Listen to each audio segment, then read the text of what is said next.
are now tuned in to the Storm Tracker podcast.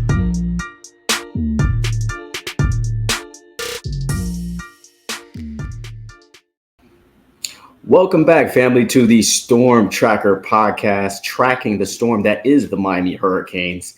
I'm Alex Benjamin, representing for Cal.and, part of the Rivals.com network. Make sure you subscribe to the website for free. Use the promo code Miami30. Also subscribe to the podcast on all platforms, as well as this YouTube channel live from Canes County. Today, I've got Alex Donno joining me, and we're going to talk a little Miami Hurricanes football.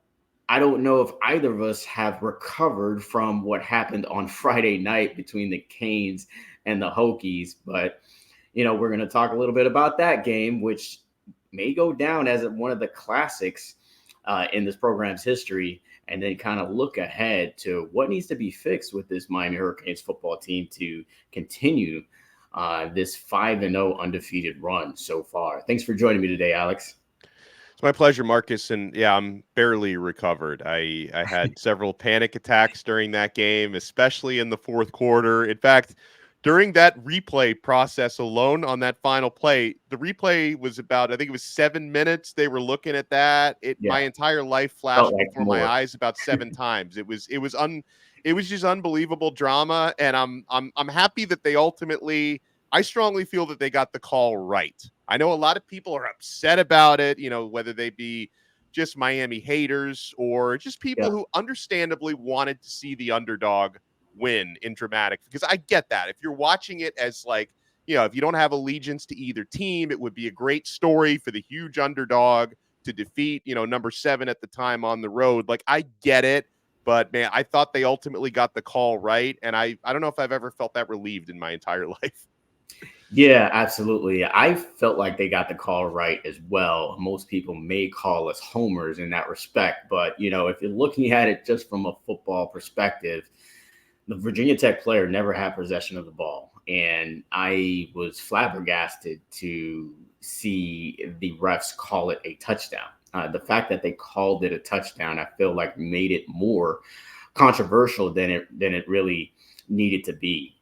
And I'm glad they got the call right as well, because Alex, I was saying this on my instant reaction video, that say if they did call it against the Hurricanes and they scored on that play, oh my God, that would have been totally demoralizing for this team. And just to lose to an unranked rival at home on the final play, that would totally rip this team's heart out. And I would be concerned of their psyche kind of going forward if that call is not reversed. But like you said, there were a lot of fans and just kind of a lot of people, I would call them haters as well, Donno, that thought the call was wrong, which was, I think because it was called a touchdown, I think many was like, okay, well, there's not inconclusive evidence.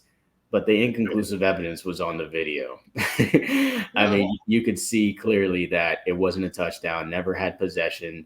The only possession that was actually secured was by 43, who was Isaiah Horton, who was on the ground out of bounds, which was an incomplete pass. So the drama of it all is something that I'll definitely remember from Friday night for sure. But on to the next one, right? And we kind of want to see a lot of improvements from what we saw. And one, I think, for the first time, Donno, is with Cam Ward. Cam Ward, let's be honest, put his team in danger on Friday night with 3 turnovers. He was also sacked 3 times as well, which, of course, can be on Cam. It could be on the offensive line as well. So those were kind of the main issues on offense. But going into the season, Donno, you kind of thought that, okay, well, this is what you kind of get with Cam Ward based on the statistics that we've seen from him in the past couple of years.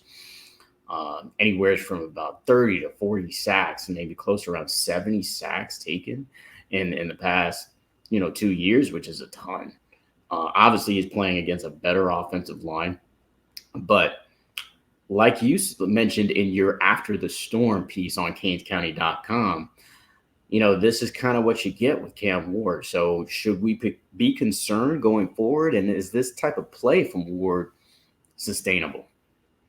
Yeah, I referred to it as the full Cam Ward experience because you got all the good with all of the bad. And at the end of the game, the good outweighed the bad. So we don't really and obviously this is something that you and I can dwell on talking about the mistakes that were made, but overall, I still thought Ward managed to raise his Heisman stock despite committing 3 turnovers because he was so brilliant at the end of that game to lead the comeback that he still comes away, looking, better and probably having higher stock than he did before. But at the same time, like you talked about it, like he did put his team at risk. And I think some of that is inevitable when you've got a gunslinger mentality. Like when you see the types of plays that Ward, the brilliant plays that he makes throughout games, to make brilliant plays, you have to take big chances sometimes. And then sometimes if you're just a second off with your timing, if you're off with your read, you're going to throw some interceptions sometimes when you take as many shots downfield as Ward does. But what makes me feel good about Ward, Marcus, and why I don't think that what we saw from him in the not so good is going to be a regular thing down the road is he's such a student of the game. Every time he makes a mistake, he learns from it. I strongly believe that. And that goes back to the first interception that he threw this year against Florida. He went right to the iPad and made sure he didn't make that same mistake again. I think there are definitely some teachable moments for Ward. In fact, I thought that he learned throughout that game because he was at his sharpest when he needed to be. In the fourth quarter, Ward was not making mistakes. He was doing the opposite of that. Like we're watching the amazing improvisation play that Ward made where he was almost sacked twice. He flips it out to Riley Williams, and kudos to Riley because he got way more than the first down that he needed. He rumbled down to the 2-yard line with the stiff arm. That was incredible. But Ward started making plays like that. The throw to Xavier Restrepo when Restrepo was on his butt, which was obviously an incredible catch, but also a clutch throw by Ward. When Ward had to pick up that snap like from the dirt, that was a play that could have ended up in a turnover that he was able to corral that ball, hand it off to Damian Martinez for a positive gain. Ward was so poised in the fourth quarter that, and the other thing about it, Marcus, is at some point, I don't know if it's this week or the week after that or the week after the bye week, at some point, Jalen Rivers is going to be back, your anchor starting left tackle. And I think that's only going to fortify your offensive line. So, yeah, you may get some moments where Ward makes mistakes. He's not at his best, but I think the positives with him are going to far outweigh the negatives. Yeah, I agree. 100% because of, a win's a win. And without Cam Ward, you don't win that game based on that play that we saw. Of course, without that unbelievable catch by Xavier Restrepo, you don't win that game. But of course, it was thrown by Ward as well on that fourth down. So, yeah, you kind of take the good with the bad with him for now, but you do want to see him not turn the ball over 3 times. Let's just say that. I mean, because if he doesn't turn the ball over 3 times, especially that one in the end zone, I don't think this game is as close as it was at all. And we don't almost have a heart attack at the end of the game with that Hail Mary.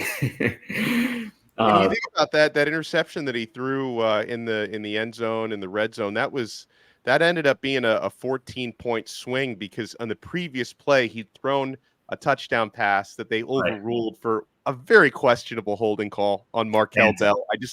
I thought the guy fell awkwardly, so they threw the holding flag. And then, the interception came on the next play, and then 2 plays later, Virginia Tech scored. So that ended up, you went from what you thought was 21-7 to 14-14 in the snap of a finger. Yeah, absolutely. I thought it was a phantom holding call for sure. Yeah. And it really kind of changed the whole complexity of the game. It was a great play by Ward to find George, in the corner of the end zone, and to have that taken off the board, and then interception next play was absolutely backbreaking for the Hurricanes. But they were able to recover, like we said, behind the arm and legs of Cam Ward. I do want to point out there were some key runs that he made, including a touchdown run in the fourth that really kind of helped this team get back in this game and eventually win.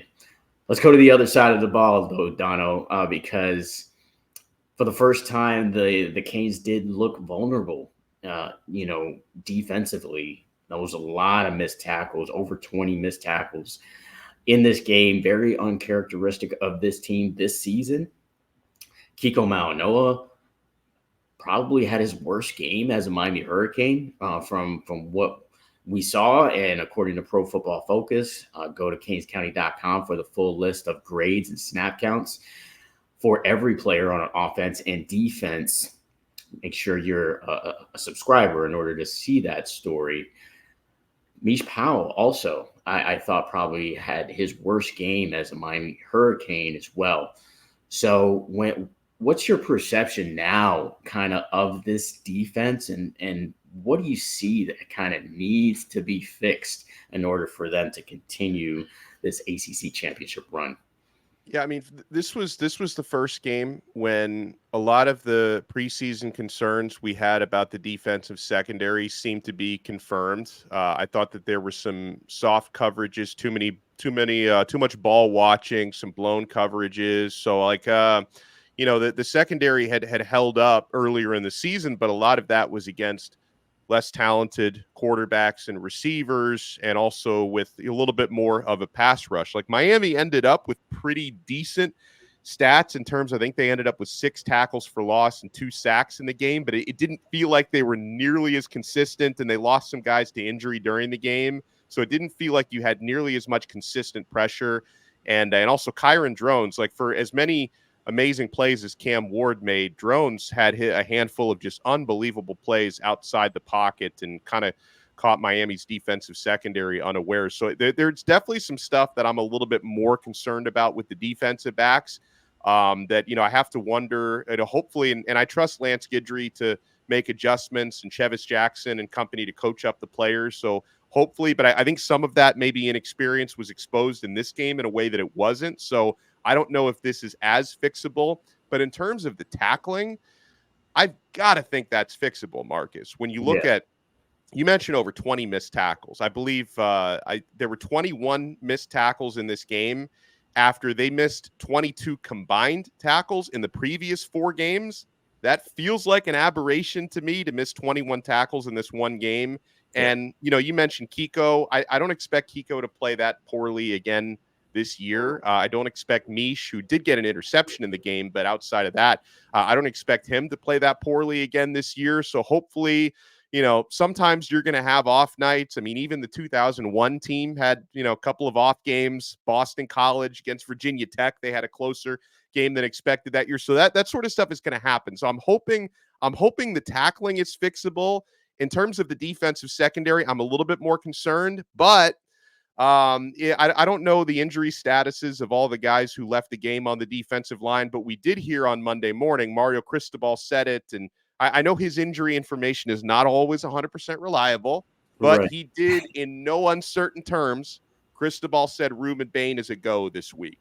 So if Ruben Bain really is a go, and I don't think Cristobal would have said it if it wasn't true, because there was no room for interpretation on that. If Ruben Bain is a go this week, that's definitely going to help the defensive line create more consistent pressure this week. But I don't expect Miami's defense to play that poorly again, but that was ghastly throughout that game.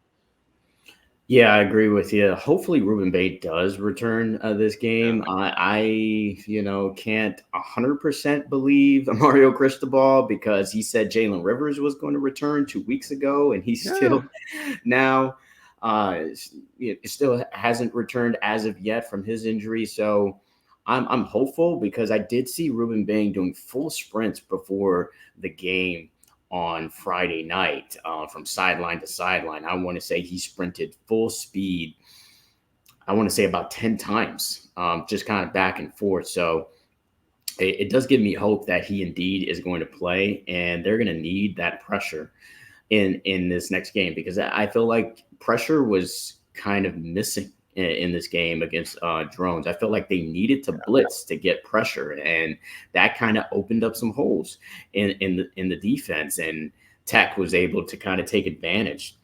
of those holes in the defense based on blitzing. So Miami definitely needs to clean up the tackling. I certainly think that is something that will happen for sure. And if Ruben Bain comes back, that'll, of course, only help things. Tyler Barron got banged up in this game. Simeon Barrow also got banged up in this game. So we'll see the status. Hopefully, we'll get some more clarity or some more hope from Cristobal today. We'll see how that kind of all plays out. But now Miami travels all the way to Cal for their next game. And obviously, it's their longest trip of the season. And Cal's a decent team. Cal, this is a team that beat Auburn on the road and played Florida State tough. So Cal is going to be a tough game. I think we've kind of learned from this last game that these conference games are going to be tough. They're not going to be easy. Especially this one on the road, I think is going to be. It's not going to be an easy game. I don't think. I think it's going to be close, especially in the first half. Maybe Miami kind of pulls away in the second if they, take care of the football and tackle. I think it's the two main things that really kind of need to be done here is tackling and not turning the football over. So when you look at this Cal trip, how, based on what you've seen so far this season, how do you see it playing out, Don? I think Cal has a defense that can make things really difficult and really muddy for you. When you talk about turnovers, I think it was like 5 turnovers that they created in their upset win on the road against Auburn. So that's the sort of thing that, if they're creating 4 or 5 turnovers against Miami, I think their defense might be too good for you to, come back the way that you did against Virginia Tech. But then on the flip side, Cal, and we've already seen it this year from them. Like they are notorious. It's just the identity of that football team is, and this goes back even farther than Justin Wilcox, is Cal, you never know who's going to show up. Like they can play up and down to the level of competition. They can look like a top 10 team one week and then look like an FCS team the following week. Like you never know which version of Cal is going to show up. Now it's going to be a home ACC game for them, ACC after dark. So I'm sure, they're obviously Miami has the reputation of not having the best fan support in stadium. Cal has rightfully that reputation as well. But I have a feeling College game day is going to be there. So I'm sure their stadium's going to be completely full.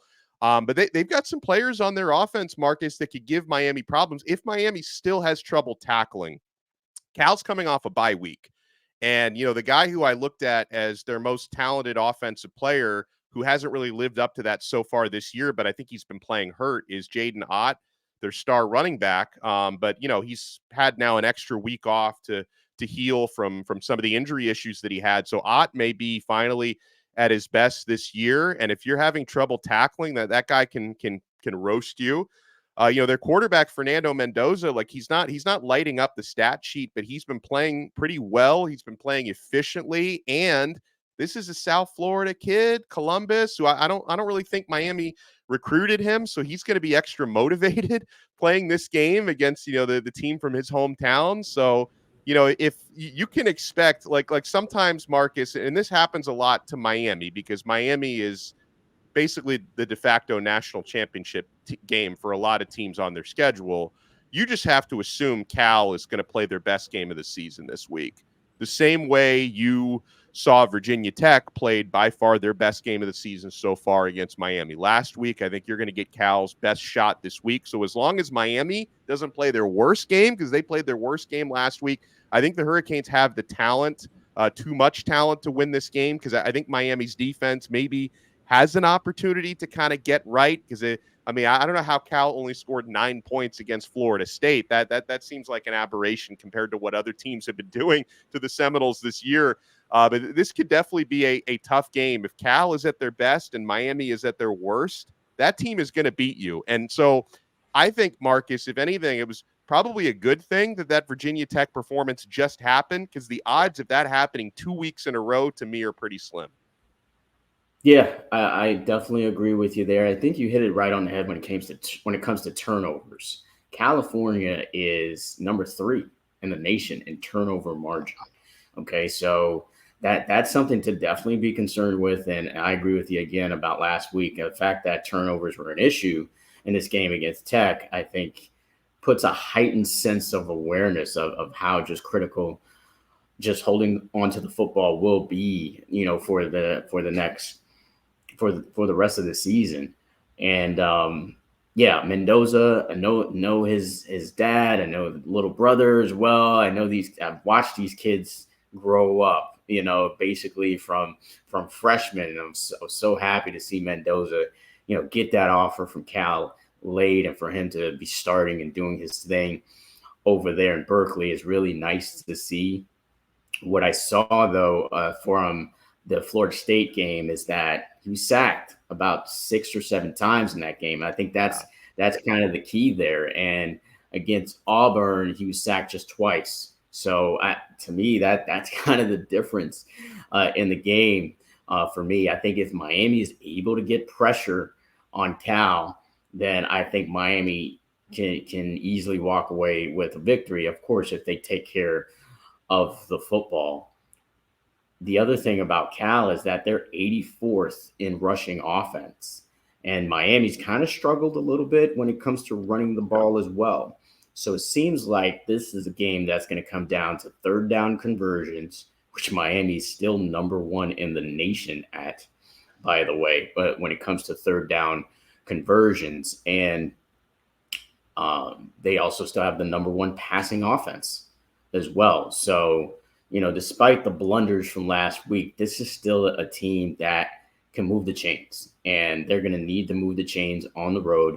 And I think it's going to be a lot of Cam Ward again, just kind of making plays, improvising, getting outside of the pocket, finding receivers on the run, or running for first downs. I think you're going to see much more of that against Cal, just based on, it seems like the running games probably won't get going in this one. Miami 38th in rushing offense, Cal 84th in rushing offense, Cal 29th in rushing defense, Miami 21st in rushing defense. So it seems like that's kind of a wash, you could say, when it comes to the running game for both teams. But Miami clearly has the advantage at quarterback.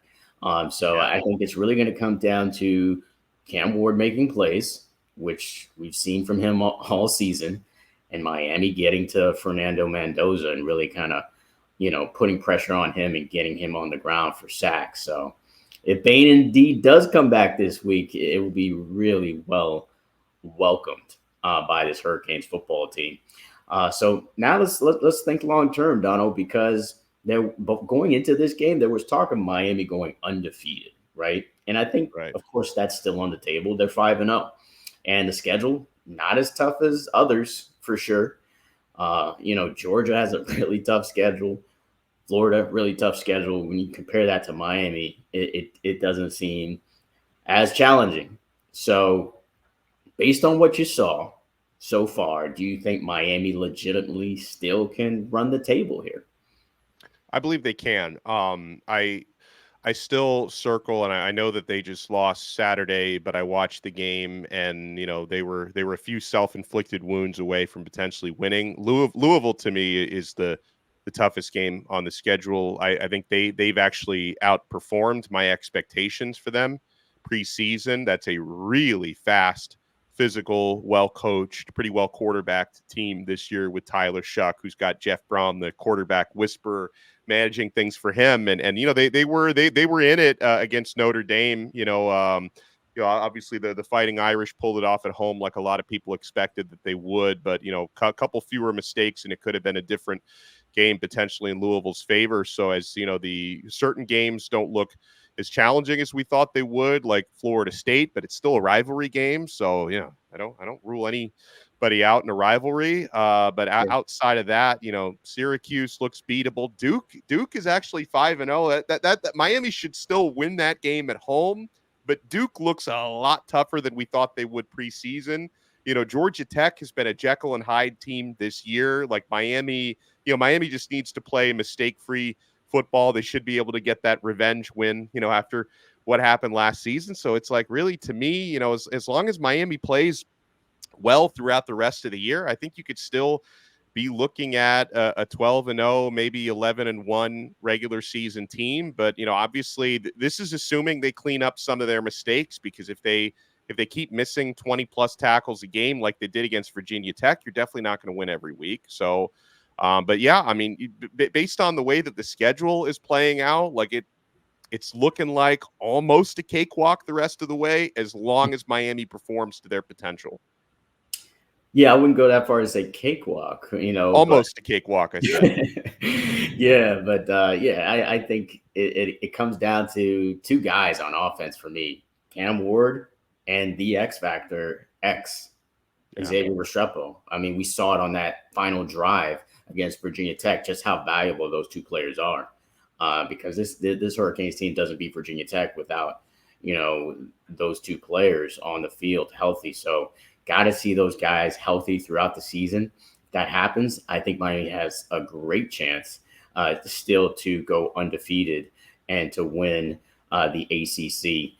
I think it seems like, Donno, that, and we kind of talked about this a little bit before the show, that Miami needs to win the conference here to get into the playoff, because, you know, the ACC, the SEC bias is of course real, and the ACC bias is real as well. You know, as far as it being maybe the fourth best of the Power Four conferences. I mean, when you look at the rankings, Miami only has three teams in the top 25, or the conference only has three teams in the top 25. So yeah, it feels like Miami almost has to go undefeated, or at least win the ACC. They lose the ACC, they're going to be the bubble team, basically, as far as trying to get into the playoffs. So every game is going to be crucial for the Canes going forward. Yeah, and let me say, even though like I feel like there's a path to go 12-0 in the regular season, I will note that if you get to the ACC championship game, Clemson is probably on the other side of that, and they look really good. They look really well. What happened to them against Georgia aside, opening week, Clemson's offense has woken up. Cade Klubnik, who, you know, obviously was prone to mistakes. He made a really bad mistake against Miami in Miami's overtime win last year, but Klubnik is playing a lot better this year. You know, Clemson has the type of athletes that quite frankly are not, Louisville's close, but you're not going to see athletes like that on any other team you play in the regular season this year. So that would be a very difficult out. And if Miami and Clemson were both to get to the ACC championship game, I would think Clemson, despite the fact Miami's ranked higher because they haven't lost, like I could see the line being very close, or Clemson possibly being favored against Miami in that game, even if both teams run the table from this point out. So it would be difficult. Now, if you were to go hypothetically 12-1 with your only loss being in the ACC championship, I would think you could probably get an at-large bid still. However, if you go 11-1 regular season, lose in the ACC championship game, 2 losses, you're almost certainly out, because you know the committee's going to want to load up with as many SEC teams and possibly Big Ten in the at-large. And so getting in with 2 losses in the ACC would be almost impossible. Yeah, so that definitely concerns me going forward, but it's 1-0 mentality, though, right? Donno, that's what we've been hearing from the coaches and the players. So we'll see if they continue their winning streak this week with a big road game at Cal. That's Alex Donno. He's the host of Locked on Canes. Kind enough to join me today on a Monday. Thanks again, Donno, for joining me. It's my pleasure, Marcus. Thank you so much, and keep up the great work. Thank you. And you as well. Make sure you also read Donno's piece on canescounty.com after the storm. Also has a mailbag story as well, where you, the fans, can ask questions about the football team. We'll see if that Ruben Bain question is still asked this week, even though Cristobal, outright said it. So, but we'll see how this week goes to see if Bain returns this week. That's going to wrap it up for the Storm Tracker podcast. Make sure you subscribe to the website, canescounty.com, for free. Use the promo code Miami30. Also, make sure you subscribe to this YouTube channel live from Kings County. Until the next episode.